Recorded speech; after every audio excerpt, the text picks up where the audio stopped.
Assalamualaikum warahmatullahi wabarakatuh.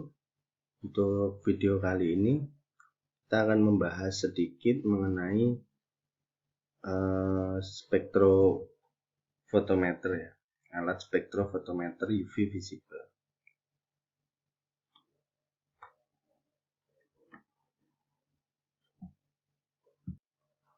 Ya, berikut diagram skema dari spektrofotometer secara umum ya.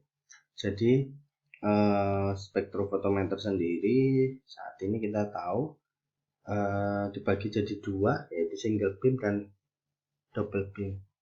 Untuk yang single beam itu artinya pada saat pengukuran itu harus satu-satu ya, jadi antara sampel dengan reference itu diukur masing-masing atau sendiri-sendiri. Sedangkan kalau double beam itu sampel dengan reference itu diukur bersamaan gitu, sehingga nanti konsentrasi dari absorbansi dari sampel itu sudah langsung dikurangi dengan absorbansi dari reference, sehingga absorbansi yang disebabkan oleh pelarut atau pereaksi itu tidak ikut dihitung sebagai absorbansi dari sampel itu sendiri.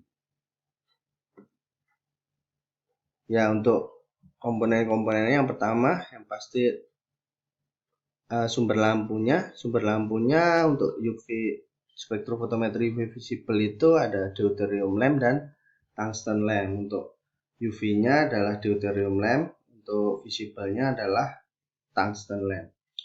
Nah, dari sumber lampu ini akan dilewatkan ke monokromator ya, diffraction grating. Jadi diffraction grating ini untuk memecah lampu tadi kan misalnya kita mau mengatur di panjang gelombang 254 nanometer. Nah, lampu UV yang digunakan kan panjang gelombangnya sampai dengan sekitar 400-an nanometer. Nah, supaya kita bisa dapatkan satu panjang gelombang saja, itu lampu itu kan perlu dipisahkan per panjang gelombangnya. Nah, setelah itu ada slit ini yang tugasnya menyeleksi atau memfilter lampunya gitu, sehingga yang diteruskan ke sampel nanti itu merupakan panjang gelombang yang kita inginkan. Nah, proses ini juga seringkali dilakukan oleh alat yang kita namakan monokromator ya. Monokromator itu bekerjanya seperti ini, dari diffraction grating kemudian slit. Nah, masuklah dia ke didapatkan panjang gelombang, salah satu panjang gelombang yang memang kita inginkan gitu. Nah, setelah itu di sini ada rotating disk. Rotating disk ini meneruskan lampu yang sudah satu panjang gelombang tadi, misalnya 254 nanometer, ke sampel dan ke reference.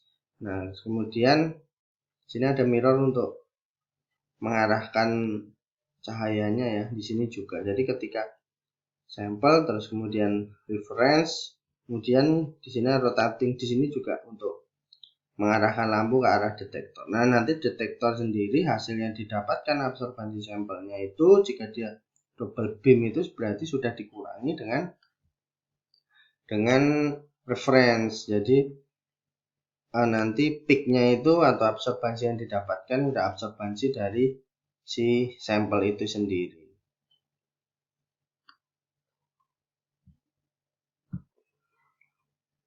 Ya, prinsip kerja dari spektrofotometer itu ya tentu saja kita tahu sendiri bahwa prinsip kerjanya adalah jumlah dari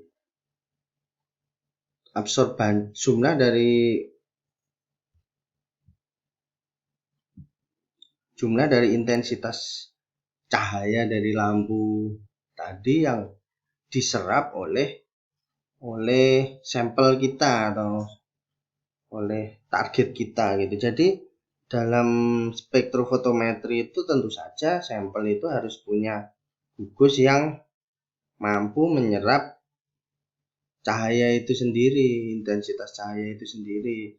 Nah, contoh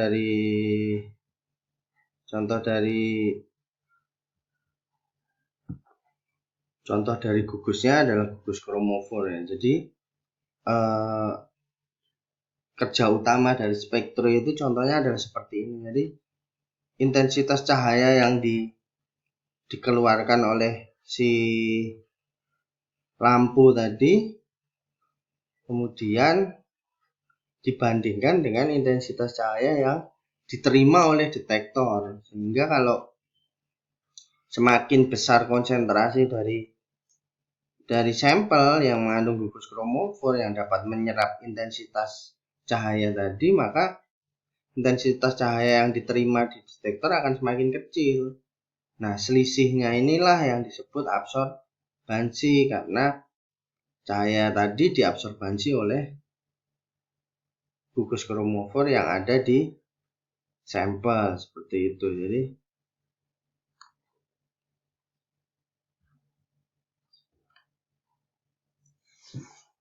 itu yang kita kenal sebagai hukum Lambert-Beer. Nah, kalau dihitung secara matematisnya adalah log intensitas 0 bagi dengan intensitas 1 sama dengan A, B, C.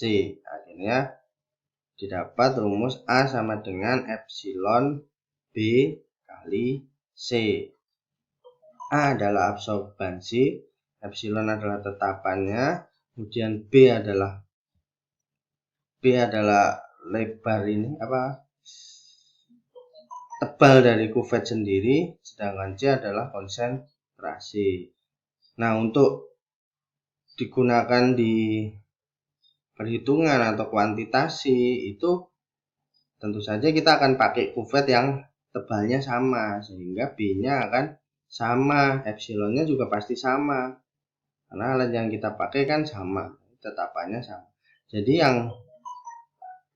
yang bisa kita bandingkan adalah A dengan C.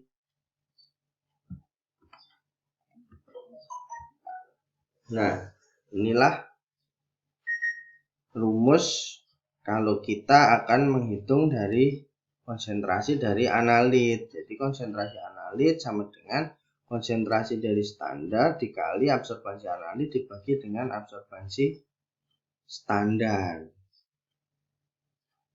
Dimana tadi kita tahu bahwa konsentrasi dengan absorbansi itu berbanding lurus. Jadi kalau absorbansinya tinggi, pasti konsentrasinya juga akan tinggi.